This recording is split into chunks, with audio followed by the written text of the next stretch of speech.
Now we'll be looking at transmission types. Two main types, of course, are analog transmission and digital transmission.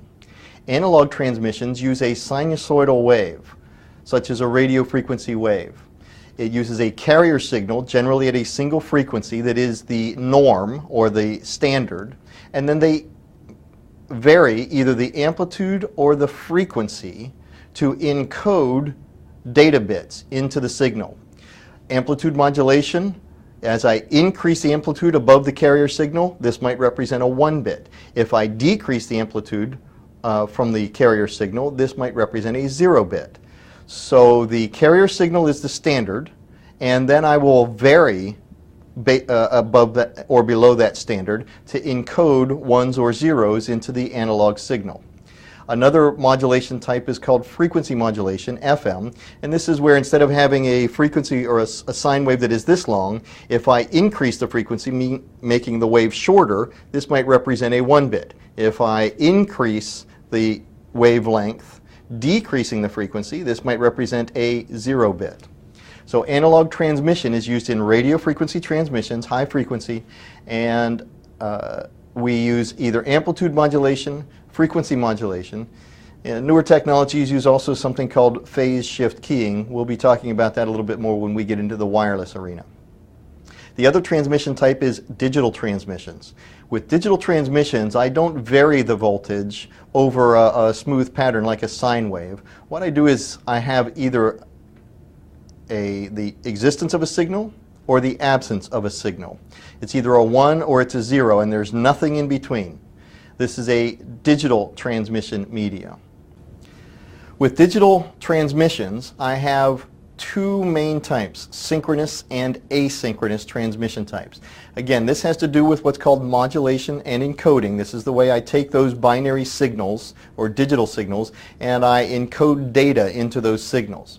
So with synchronous transmission, synchronous meaning clock, synchronous transmissions are clocked. In other words, the sender and the receiver compare their clocks prior to sending the actual data transmission. So they synchronize their clocks, and now we say, I'm going to start transmitting, and here's the end of my transmission, and because I know that that took 1 second, for example, I can slice that data transmission up and identify exactly where 1 bit stopped and the next bit started.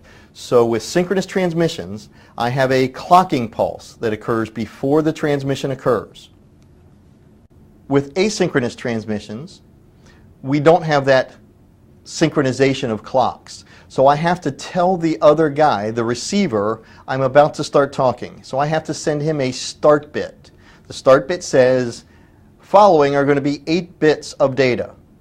And after I send the 8 bits, I now have to tell him I've now stopped talking, so I have to send him a stop bit. So with asynchronous transmissions, there is no clocking. I have to tell him exactly when I'm going to start and exactly when I'm going to stop by sending him start and stop bits around each byte of data that flows. This is commonly used in dial-up connections. As we're transmitting our data over the media, the cabling, we have two different methodologies we can use. One is called baseband, another is called broadband. With baseband transmissions, only one signal is allowed to occupy the cable at a time. In other words, if there's a second signal present, that second signal will corrupt the first signal. Basically, they corrupt each other, and neither signal is usable. So with baseband, the single data transmission occupies the whole wire. With broadband transmissions, we can put multiple data streams on a single wire. It doesn't require a fatter wire or anything like that. I know in the graphic it looks like there's a big fat wire there versus a skinny little wire. That's irrelevant. What it is different ways that we have to encode data streams, different data streams on the same conductor. Historically, we've used radio frequency transmissions over broadband. This was different frequencies, let's say at 1 gigahertz and at 1.5 gigahertz and at 2 gigahertz, to conduct the different data streams over the wire. And then we could pick off those different discrete frequencies at the receiver end, and we'll have transmitted over 3 data streams using a single cable. Today, we're seeing more and more fiber optic broadband. And instead of using different frequencies like 1 gigahertz, 2 gigahertz, 3 gigahertz, what we're seeing is the use of different colors in the light spectrum. Now, and again, it's not exactly visible light necessarily, but different colors is a way for us to visualize this. If I have a red data stream and a blue data stream and a green data stream, I'll be able to pick those off discretely. I can transmit in red and receive in red. And now we're seeing, again, digital, broadband, fiber optic transmissions over fiber optic carriers. The fiber optics, of course, has greater capacity. And of course, we add broadband to that. Now I have multiple data streams on a single fiber. So of course, this lends itself to the higher volume types of data transmission, such as voice, video, images, things along these lines. One aspect we always have to be concerned about relative to cabling has to do with the jacketing of the cabling itself. This occurred back in the mid-80s. There was a small fire. The fire was a small smoldering fire in the airspace above the ceiling. There's drop-down ceilings, and then there's the true ceiling above that. Well, the small fire in this airspace above the drop-down ceiling emitted a great deal of toxic fumes that then were sucked up by the air conditioners and pumped out to various rooms inside. Actually, it was the MGM Grand Hotel that was the straw that broke the camel's back. 86 people died approximately in this small fire when it really the fire itself wasn't big enough to cause that much damage. But it was the toxic fumes from the jacketing of the Ethernet cabling that caused all these deaths. So anytime we're running cables in this plenum area, and by the way, that drop-down space between the true ceiling and the drop-down ceiling is called plenum. There's also plenum area potentially in a raised floor. Airspace above the true floor is called a plenum area as well.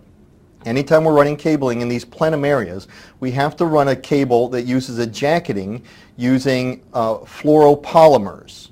The fluoropolymers burn at a substantially higher temperature and emit less toxic fumes. They're still toxic, but at the point that we get that high temperature, we will now know this fire is happening and people will be evacuating the room.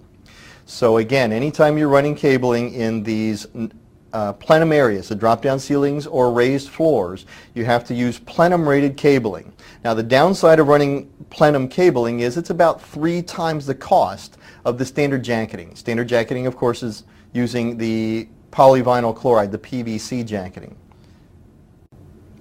Next, we're going to be looking at different transmission types.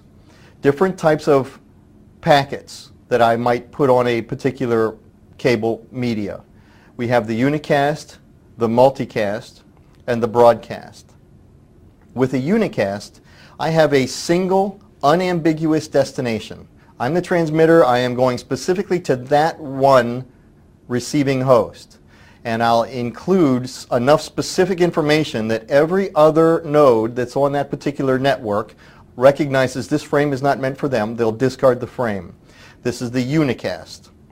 With multicast, we use a special class of IP addresses in the range of 224 to 239. This is called the Class D. We'll be looking at that in a little while. But this is the Class D IP address range. And what this does is this tells the routers that this frame could be destined to many specific computers. Computers that have bound this Class D multicast address to their NIC. So the multicast transmission is a single data stream from a single server. It streams out, it hits the routers that understand that the destination is in multiple places. So the so the router now will duplicate the packets and distribute these packets to the multiple different destinations. Again, with the multicast transmission, the recipient has to, in this case, opt in to this particular data stream. And as a result, he will bind this new multicast IP address to his NIC and then tell the routers, I'm one of these receivers of this particular frame. The routers will now distribute those frames as necessary, duplicate and distribute the frames as necessary. So one data stream out to hundreds or thousands or even millions of recipients. This is the multicast. The last transmission type is called the broadcast. The broadcast says, everybody who can hear me, I'm talking to you. So I send out one frame to an address that says, everybody on my segment, for example, I'm talking to you. And so this is a broadcast, and it is designed to be destined for every node on a particular segment, for example, or on a particular network in another example. Now, a moment ago we talked about multicast. Multicast transmissions are defined by a protocol called Internet Group Management Protocol, or IGMP.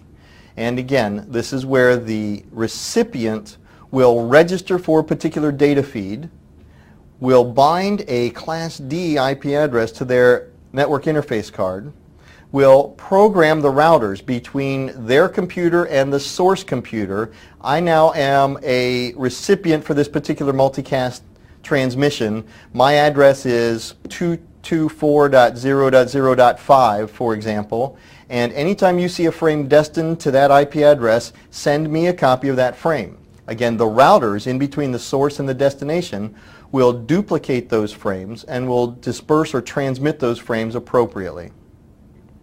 Here's an example of multicasting. We have the single source server at the top, host A, and he sends out a single data stream to everybody who's registered for this particular data transmission. Now, when I say registered for this particular data transmission, what that means is the host, these are the ones down at the bottom, hosts B, C, and D, they will have registered for this particular data feed. And what they do when they register for this data feed is they bind this Class D address to their network interface card, and then they program the routers in between them, the recipient, and the source server. I now have bound this address to my network interface card. Anytime you see a frame destined for that particular IP address, send me a copy. Again, the routers in the middle will duplicate and distribute those frames as necessary.